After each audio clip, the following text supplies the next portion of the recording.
And the men did so, and they supplicated Joseph and pressed him. And the men did so, and they supplicated Joseph and pressed him to forgive him. And they said, "We have sinned to the Lord and to thee. Now therefore, vouchsafe to prayer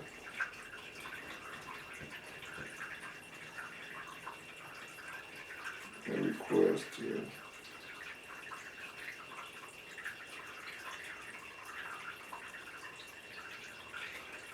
God, that he will put away this death from amongst us, for we have sinned to him.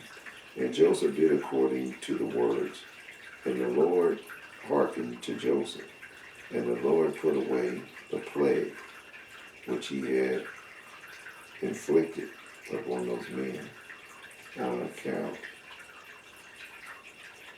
of Joseph. And the beast rose up from the ground, and they conducted them. And they went, one after the other. Raging storm abated, and the earth became tranquil. And the men proceeded on their journey to go down to Egypt. And the men knew that this evil had befallen them on account of Joseph. And they said to each other, Behold, we know that it was on account of the affliction that this evil befell us. Now therefore, why should we bring this death upon our souls? Let us hold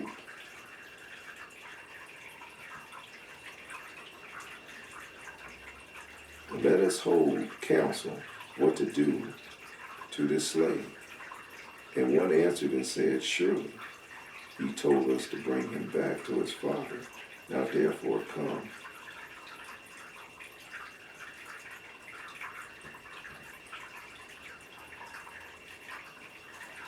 And they answered and said, Surely he told us to bring him back to his father. Now therefore come, let us take him back, and we will go to the place where he tell us, and take him to his family for that price. And he gave for him, and we will then go away. And one answered again and said, Behold, this counsel is very good.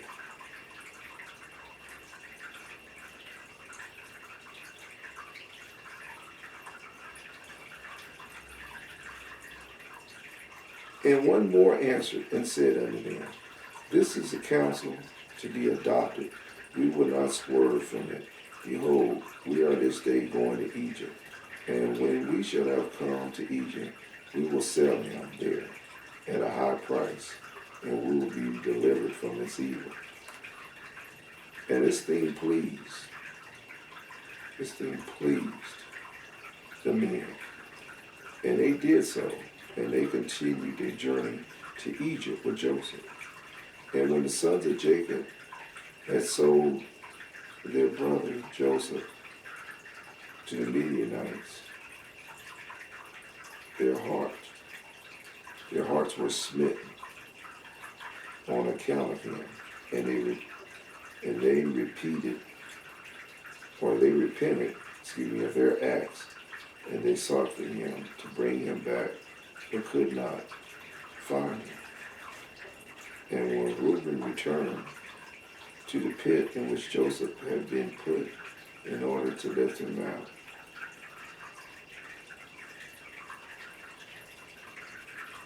and restore him to his father, and Reuben not the pit.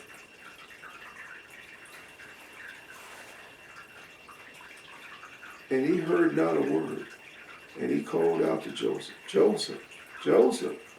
And no one answered or uttered a word. And Reuben said, Joseph has died through fright of some serpent that caused his death. And Reuben descended into the pit, and he searched for Joseph.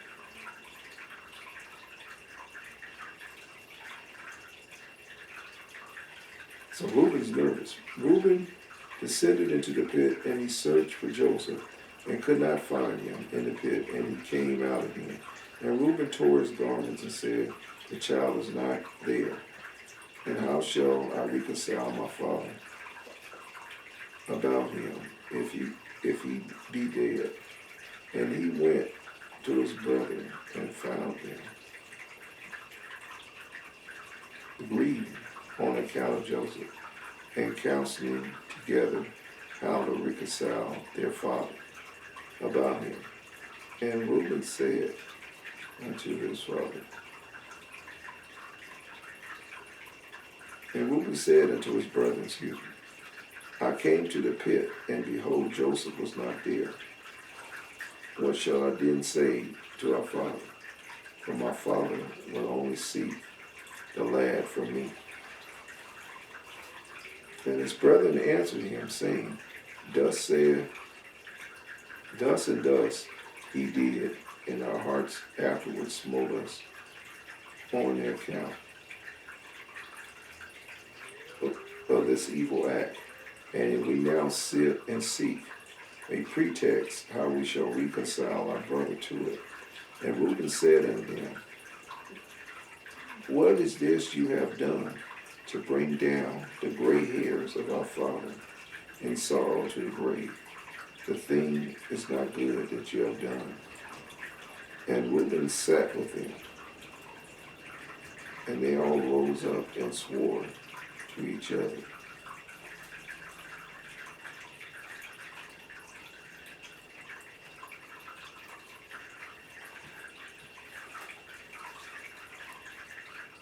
So they swearing amongst themselves, trying to cover their tracks.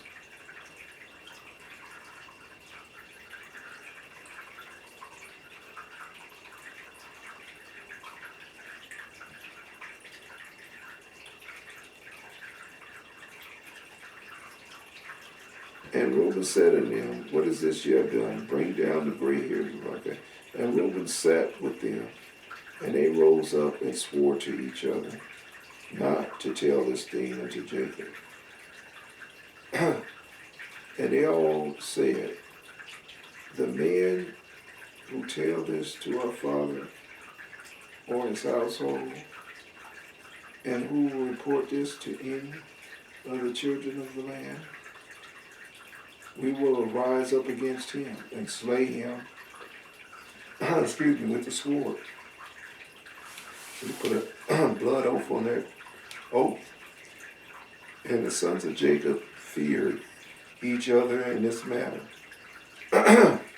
from the youngest to the oldest. And no one spoke a word, and they concealed the thing in their hearts. And they afterward sat down to determine and invent something to say. Got to make a cover story unto their father, Jacob, concerning all these things. And Issachar said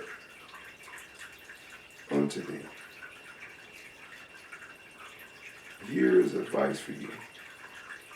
If you seem good in your eyes to do this thing, take the coat which belongeth to Joseph and tear it, and kill a kid of the goats and dip it in its blood. So kill a baby goat and dip its coat in the blood and tear it like an animal, rip him apart. And send it to our father, and when he seeth it, he will say, An evil beast hath devoured him. Therefore tear ye his coat, and behold, his blood will be upon his coat. And by you doing this, we shall be free of our father's murmurings. And Issachar's advice pleased him, and they hearkened.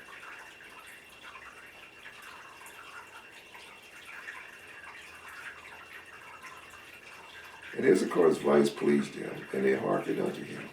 And they did according to the word of Issachar, that he counseled them. And they hastened and took Joseph's coat and tore it, and they killed the kid of the goats and dipped the coat in the blood of the kid, and then trampled it in the dust. And they sent the coat to their father Jacob, by the hand of Naphtali. And they commanded him to say these words: We had gathered the cattle and had come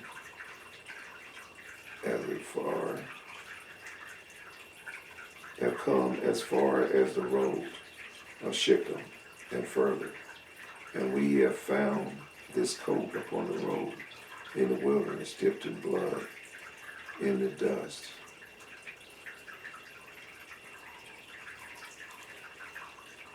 Now, therefore, know whether it would be thy son's coat or not. And Naphtali went, and he came unto his father, and he gave him the coat, and he spoke unto him all the words which his brethren had commanded him. And Jacob saw Joseph's coat, and he knew,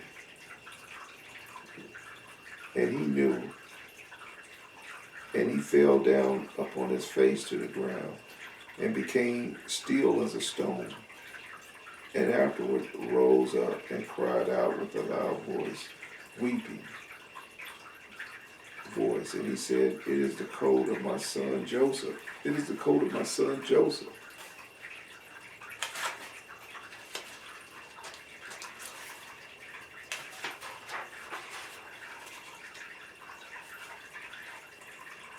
Okay, this is getting good, isn't it?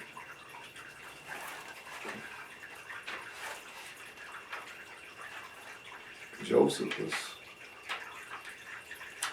on his way to Egypt to be a slave, and they're set him up to make him look like he was killed and grieving the father, the old man Jacob.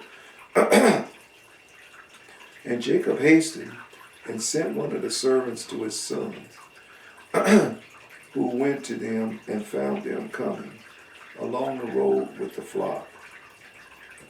And the sons of Jacob came to his father about evening, and beheld, their garments were torn, dust was upon their heads, and they found their father crying out and weeping with a loud voice.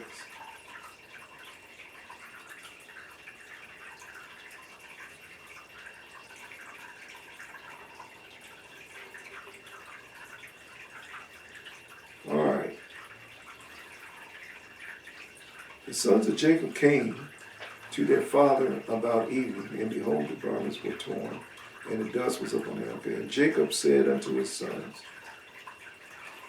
Tell me truly, what evil have you this day suddenly brought upon me? And they answered their father Jacob, saying, We were coming along this day after the flock had been gathered in, and we came as far as the city of Shechem. Excuse me.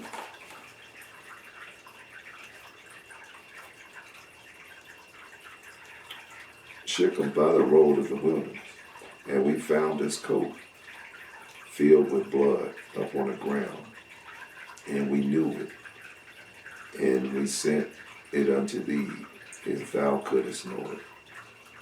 And Jacob heard the words of his sons, and he cried out with a loud voice, and said, It is the coat of my son, an evil beast hath devoured him. Joseph is rent in pieces, he's torn to pieces. For I sent him this day to see whether it was well with you, and well with the flocks, and to bring me word again from you.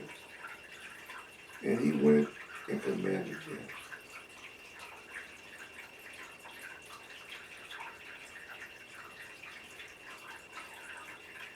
And this happened to him this day, whilst I thought my son was with you. And the sons of Jacob answered and said, He did not come to us. Neither have we seen him from this time. It's just straight line to him.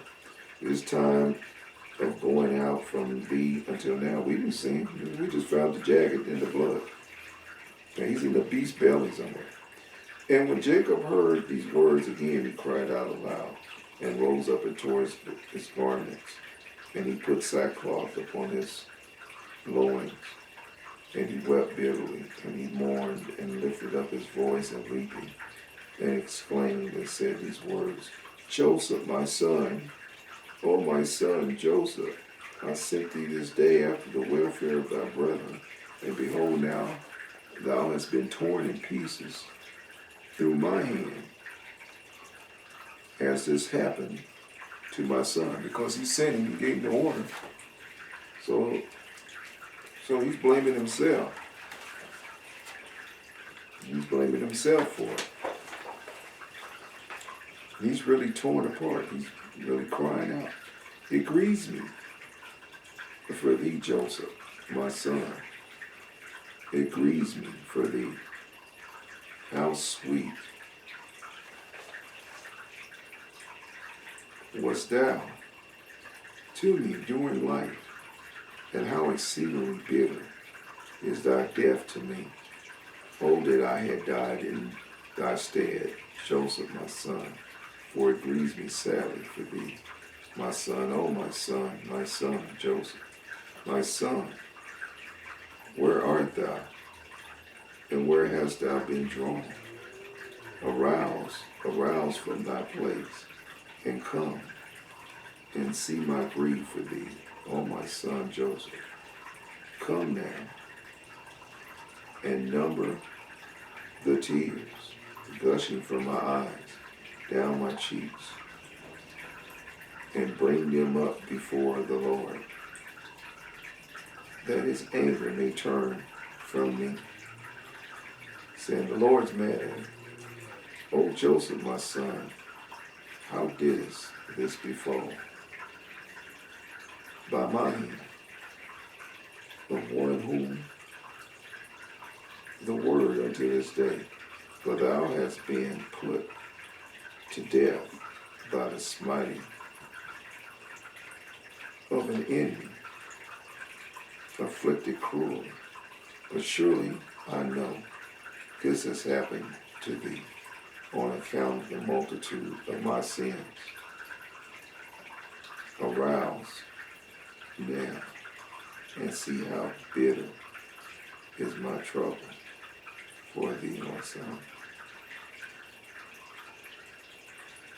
Although I did not rear thee, nor fashion thee, nor give thee breath and soul, but it was God who formed thee and built thy bones and covered them with flesh, and breathed in thy nostrils the breath of life. And then he gave thee unto me. Now truly God, who gave thee unto me, he has taken thee from me. And such then is befallen thee this day, and all the works of God are good. And Jacob continued to speak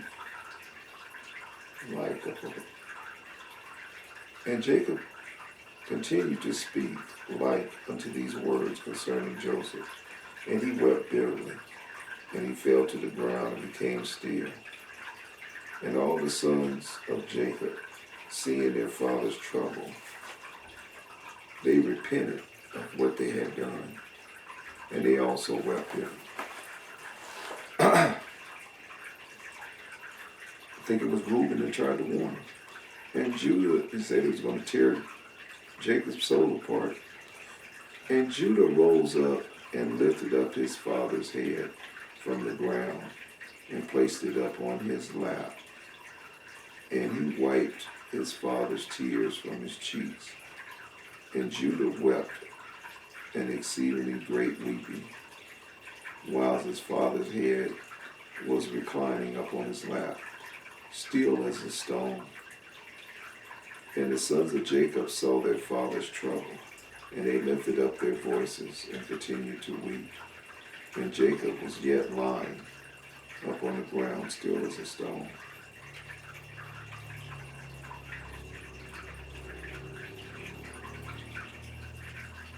And all his sons and his servants and his children rose up and stood around him to comfort him. And he refused to be comforted. And the whole household of Jacob rose up and mourned a great mourning on account of Joseph and their father's trouble. And the intelligence reached Isaac, the son of Abraham, the father of Jacob, and he wept bitterly on account of Joseph, and he and his household. Now it's the grandfather weeping. And from that place where he dwelt in Hebron, and his men with him.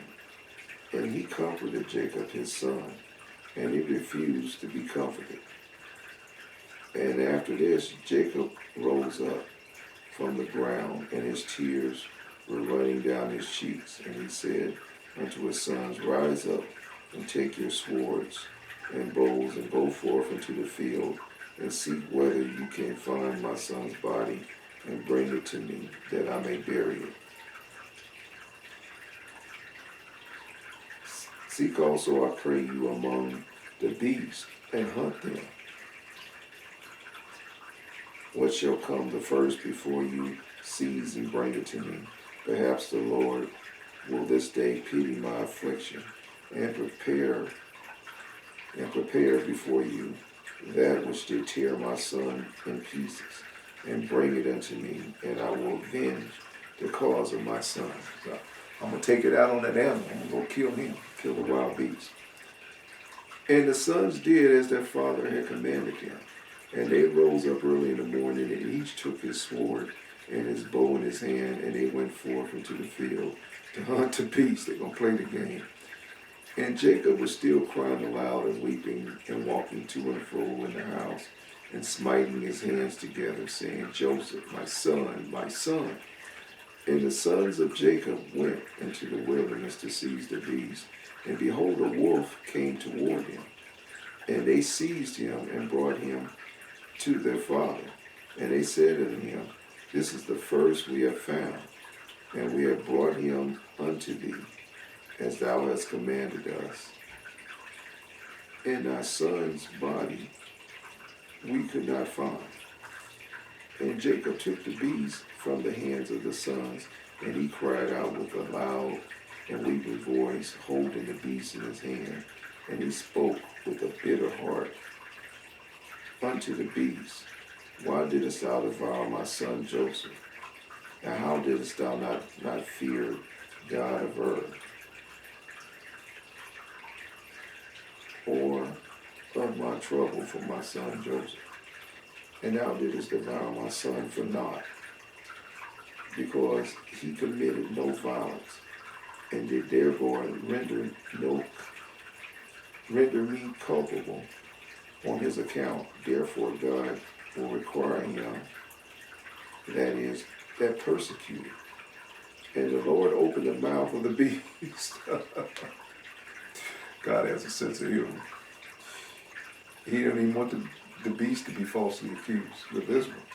And the Lord opened the mouth of the beast in order to comfort Jacob with his words, and it answered Jacob and spoke these words unto him. As God liveth, who created us in the earth, and as thy soul liveth, my Lord, I did not see thy son, neither did I tear him to pieces. But from a distant land I also came to seek my son, who went from me this day. And I know not whether he be living or dead. And I came this day. Can you imagine? This wolf is talking to him now. Put flesh and blood on it. This wolf is talking to Jason. God opened his tongue like he did the jackass with Balaam. Now this was an original King James version. This was an original 1611 King James the Apocrypha. the Book of Jasher with this account. So that would have been two animals. A wolf speaking, God unloosed the tongue of the wolf to talk, and as well as the jackass.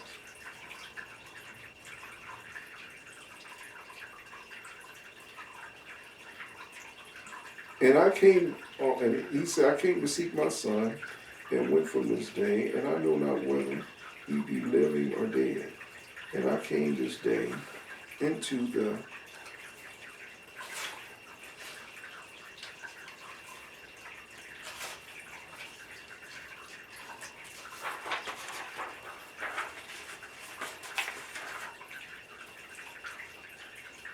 field to seek my son, and your sons found me, and seized me, and increased my grief. And I have this day brought before thee, and have now spoken all my words to thee. And now therefore, O Son of Man, I am in thy hands, and do unto me this day as thou seem good in thy sight. But by the life of God who created me, I did not see thy son, nor did I tear him to pieces. Neither has the flesh of man covered my mouth all the days of my life. This wolf is talking 90 miles an hour to let him know I'm innocent there. I'm not guilty there. And when Jacob heard the words of the beast, he was greatly astonished, and sent forth the beast from his hand, and she went her way. And Jacob was still crying aloud and weeping for Joseph day after day, and he mourned for his son many days.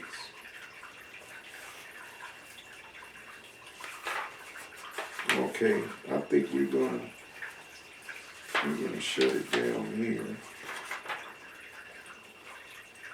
and we're gonna leave off at 46. Chapter 46. Just make sure. Okay, we're going to leave off at chapter 46.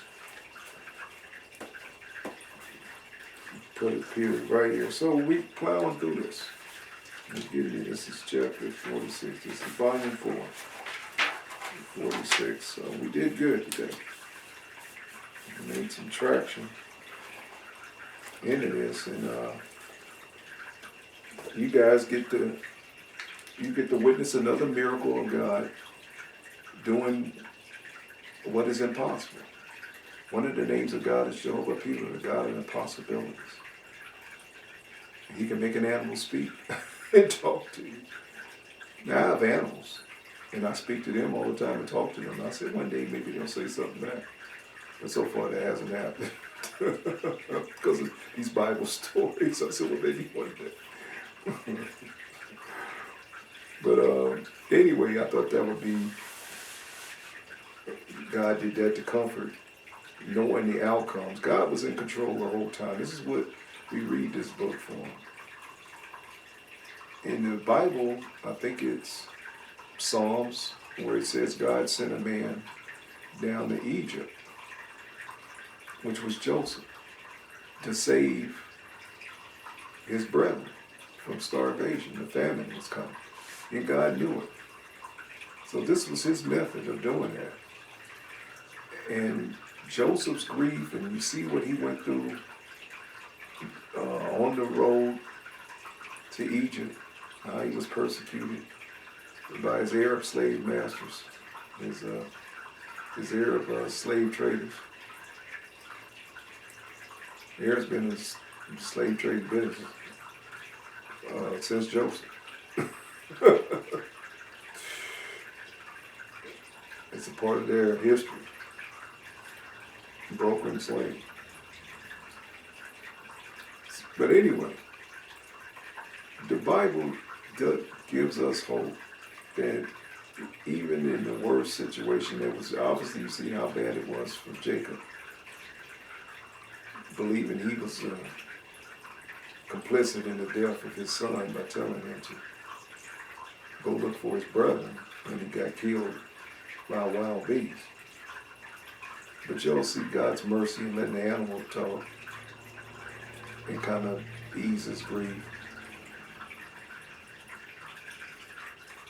Knowing Joseph is alive, God knew he's alive. But he blinded Joseph, or excuse me, he blinded Jacob. He knew his son Joseph was alive, but he blinded Jacob from knowing. He could have gave him a vision or a dream and showed him alive. But he let them all suffer. Let the brothers suffer. Because they, they weren't really sure what happened. They know they sold them to the men. They don't know what befell them after that.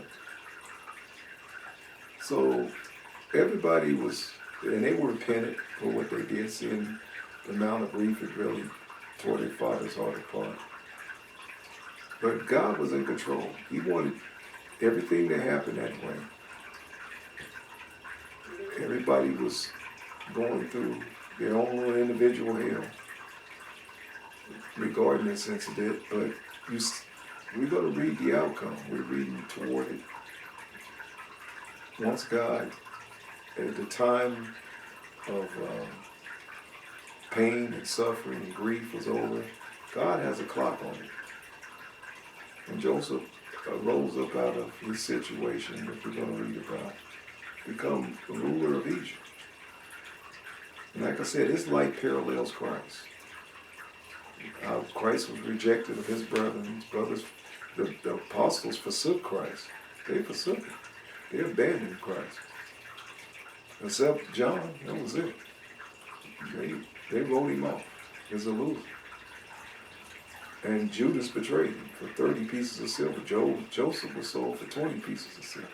Their lives were very parallel. Both suffered, was beat and abused, and Joseph suffered through 13 years. So we're going to read about coming up on for a crime he didn't even commit. So